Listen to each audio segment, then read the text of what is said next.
The man used a homemade nail gun to secretly drive 2 expansion bolts into the wall of the bank. Then he pulled out a hydraulic puller and attached a steel cable between the 2 bolts. Once activated, the puller would instantly tear a massive hole in the bank's stone wall.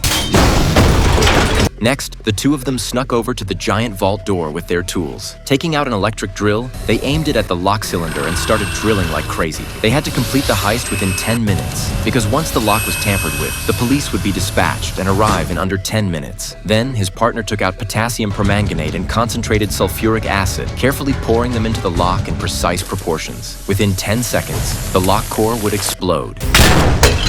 Afterward, Cage used an endoscope to carefully observe the internal gear structure. Even the slightest misalignment would cause the vault door to permanently lock shut. Once he confirmed the exact angle of the locking bolts, Cage confidently spun the code dial. When the gears all clicked into place, the 2-ton vault door opened smoothly. But instead of grabbing the neatly stacked gold bars, Cage chose the pile of cash. Each gold bar weighed 25 pounds, while 10 million in cash only weighed around 210 pounds. Just as they were wrapping up the heist, heavily armed SWAT officers had already surrounded the entire bank. Seeing the locked front doors, they chained them up and hooked the other end of the chain to an armored vehicle.